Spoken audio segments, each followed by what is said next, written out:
Remington internal magazine system and its issues this week on Mail Call Mondays.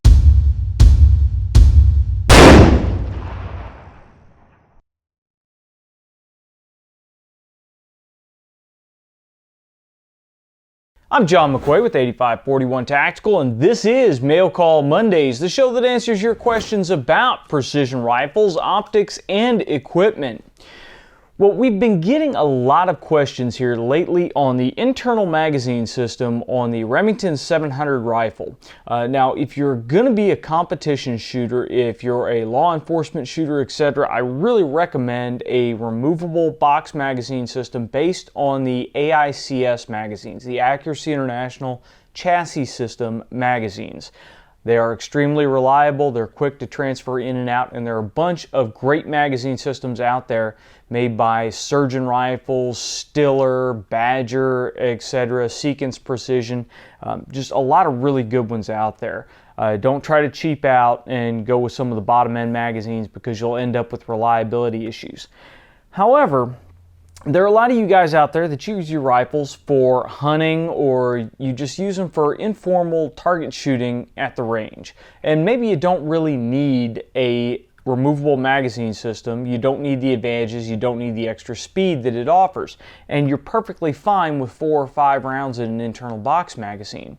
Well, that's great. There's no reason to switch it out. The Remington internal magazine system tends to be a very reliable system. However, it does have some issues every now and again, and knowing what those issues are, how to diagnose them, and how to quickly fix them may mean the difference between you having to pack up and go home or continuing on your range session right there. Now, the Remington 700 internal box magazine is a very simple system. First of all, anytime we're working with a weapon, of course, we want to make sure that it's unloaded. Check the chamber, check the magazine, and then on the 700, if you're working with a factory floor plate, there's a magazine release right here in the front of the trigger guard. Push on that, and the floor plate drops down. Now you can see this is the floor plate here, this is the spring, and this is the follower. Now we'll get into each of those pieces here shortly. Now, the magazine system inside the Remington 700 works just like a removable box magazine does. There is a piece of sheet metal that is inside the stock that works like the body of the magazine.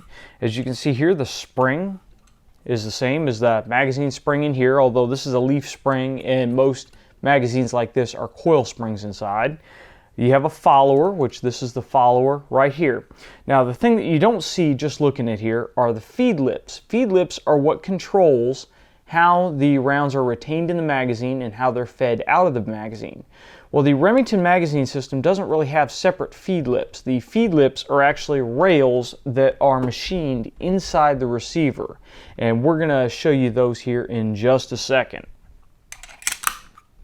Now, to access the magazine system in the Remington, you're going to have to remove the stock. So what we do is we just flip the rifle over, we grab the appropriate driver and bit, and just back off these 2 screws. Now I like to get them started, backing off, and then I'll pop that floor plate just to take the pressure off. That way it doesn't spring up on you when you go to remove it. Now, once we've got those loosened up, we just pull that whole assembly out and we're going to set it aside. Now, you want to be careful when you lift the stock off not to damage your trigger or dislodge the box magazine that is in there, and we're just going to lift the stock off. I've got my sling stuck on the scope turret here.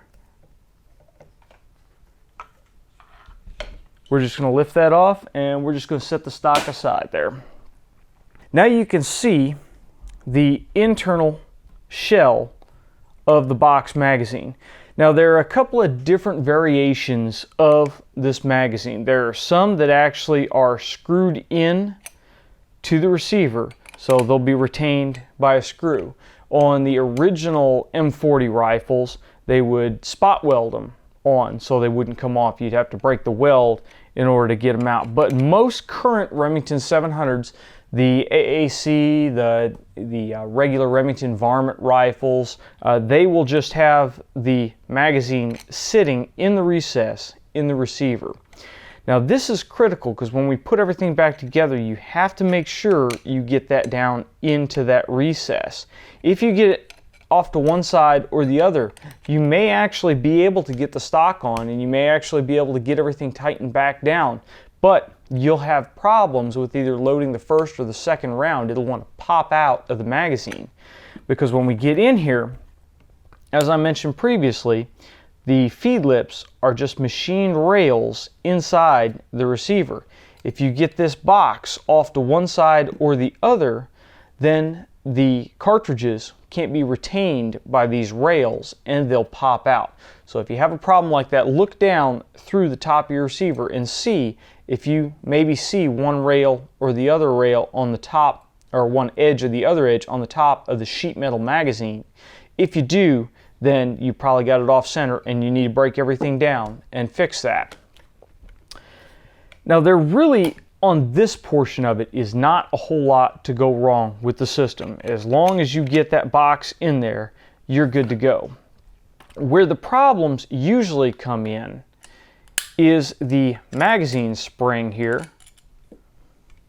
Now it's designed to ride just like this inside the box. It's compressed when you've got all your cartridges in there, and it's supposed to push them up fairly evenly. Well, that is controlled by the bends in these springs here. If you get it bent so that the nose is running too far down and there's too much pressure on the rear of the cartridge, then what's going to happen when you push that bolt forward, it's going to pick up that cartridge, and the cartridge is going to nosedive right in to the front of this magazine well, and it's not going to hit the feed ramp inside the receiver.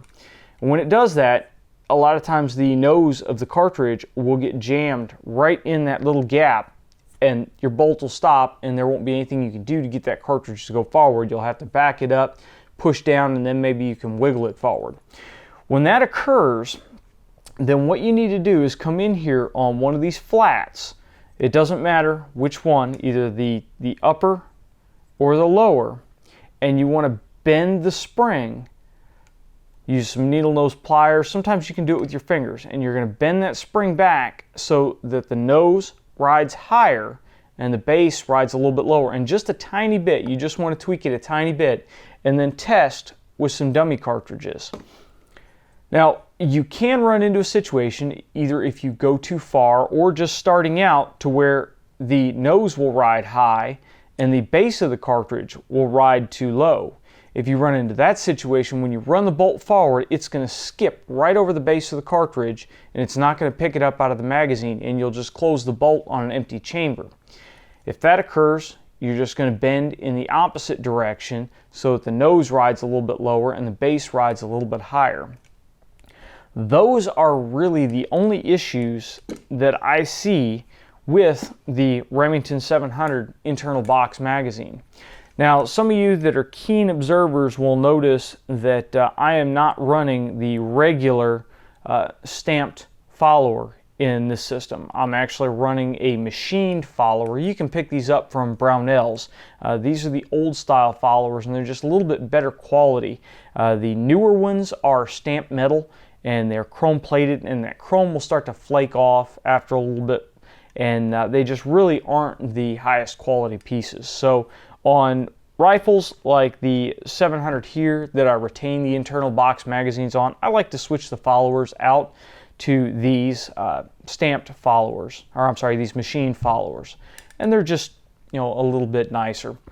Now, if you get a Remington 700 like the SPS-V, the SPS Varmint, and it has the stamped follower in it, and you can only get 4 rounds into the magazine, what we very commonly do is we'll take these little ears that you see sticking down, and we'll cut those ears off. And this is, again, only on the stamped followers. We'll cut the ears off, and that will allow you to get a full 5 rounds in the internal magazine. Don't go crazy with grinding anything else down or anything. And I found on the machine followers, usually that's not necessary. You may get some slightly different bottom metal, slightly different magazine length, slightly different stock depth. So if for some reason you do find with the machined one, you're only able to get 4 cartridges in, then you can take a little bit off those ears to get that last one in. Usually overcompressing a magazine spring is bad, but it doesn't seem to cause a problem with the leaf spring in the Remingtons. I've had them loaded for extended periods of time with 5 cartridges, and it really hasn't caused any problems at all. Now when we go to put our box magazine back together, there are a couple of things we need to be aware of. When you look at the actual box magazine here, the front of the magazine is narrower than the rear. The rear has a gap on it, and that gap is open, and it gives you a little bit of spring pressure on this. You'll also notice that the top of the box tapers in where it goes into the receiver. The bottom doesn't taper at all. The bottom is just straight. So we want to take that taper and take that half moon cut, and that is what drops into the receiver. Now because there's a little bit of spring pressure on there, once you get it in, it should hold itself in. If not, you may need to bend it just a little bit out to hold it together, and this will help you during the assembly process. We get that in, get it set in there, and hold your rifle firmly and take your stock, turn your stock upside down, and we are gonna use the trigger as a reference and ease it down over there and try not to bump the magazine box as we set the whole assembly down. Now what I like to do once we get the assembly set down on there, I like to push down on that magazine box just in case I bumped it and get that centered up. Now we're going to take our floor plate and make sure it's released so that you don't have any spring pressure, and we're going to guide the follower straight in to there, and then we're going to set the system down. If you wish, you can do it with it bent back like this. In fact, until you get some experience doing this, I actually would recommend that use your thumb and try to hold that back as you set this down so that it doesn't go in there and disrupt the way the box is set in there. Now at this point, it's time for another check. We've just set the bottom metal in, we've set the stock on. Now reach in with your finger and feel around the interior of the magazine. You shouldn't feel anything protruding. The end of the box magazine should drop down into the recess in your bottom metal. If it doesn't, if it's sticking out, then pull everything off, go back and take another run at it. At this point, we can go ahead and drop our action screws in, and you want to make sure you get your action screws in the correct orientation. The long one goes in the back, the short one goes up front. If you get them goofed up, you can have all kinds of problems closing your bolt. And we are gonna snug them down here. And now what I've done on this rifle, and it's gonna kind of be a little bit difficult for you guys to see on camera because it's silver Sharpie, but I've taken a silver Sharpie and I've drawn a line across my action screws and across the bottom metal. And what that does for me is if I'm ever out in the field and I have to do a field repair and then I have to put this rifle back together and I don't have access to a torque wrench, then I can just simply use a driver, an Allen key, whatever I have, and I can line the witness marks, the Sharpie marks that I made on here, back up with the marks on the bottom metal, and that will get my torque very, very close to where it needs to be. Now it's always recommended that you use a torque wrench if you have one available. However, we have run into situations where out at matches before guys haven't brought torque wrenches out and they need to do some maintenance on their system. And if you don't torque the rifle back to its original setting, there's very little chance that you're going to retain a perfect zero. A lot of rifles I've seen, when you get them back to the original torque specs and use the same torque spec over and over again, then the rifle will return almost perfectly to zero.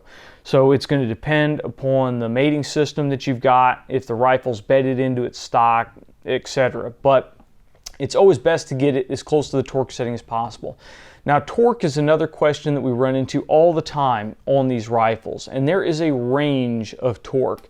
Generally 45 to 65 inch-pounds is the recommended range. If you're working with a classic wood stock that doesn't have any bedding in it, then you may want to go a little lighter than that.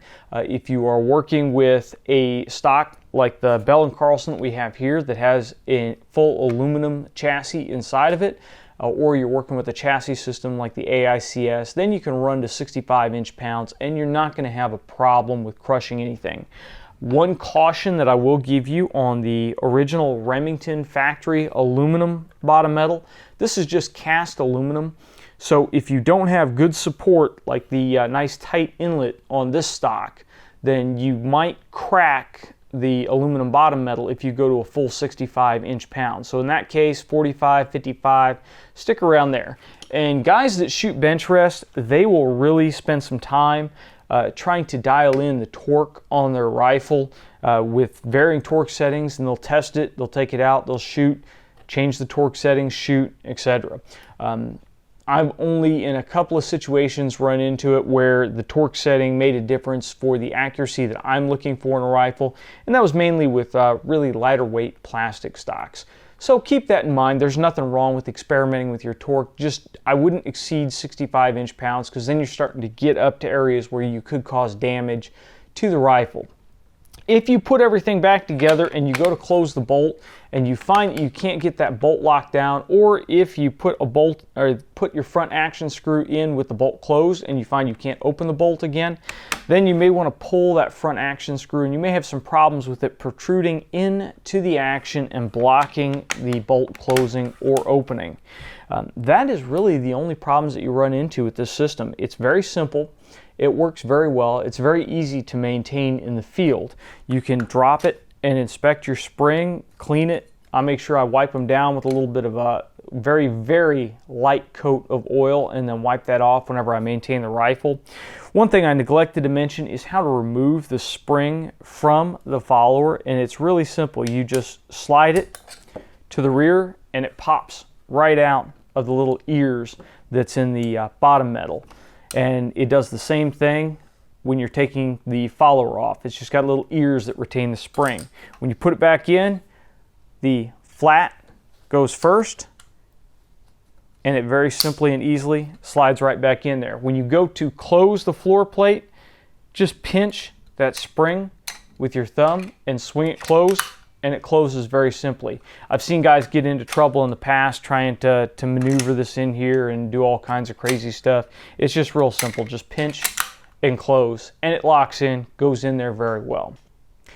If you guys have any questions on the Remington Internal Box Magazine, go ahead and leave them in the comments section below, or send them to us on Facebook or Twitter. If you've liked this video, please go ahead and give us a thumbs up. If you're a subscriber, thank you very much. If you're not a subscriber, please subscribe. YouTube will let you know when we release the latest videos, and it helps to show manufacturers that you guys want to see everything that we are doing. I also want to thank those of you who have sent donations in. Most of the time we have manufacturers that support us, and they'll send us products to review, but the camera equipment, the lighting, studio costs, etc., that all comes out of pocket. So I greatly appreciate those of you that have helped us out. Any of you who want to help us out, we'll go ahead and leave a link down below on where you can go to our website and either mail-in donations or send us PayPal donations and help us keep the lights on. We really appreciate it. And until next time, get out and shoot!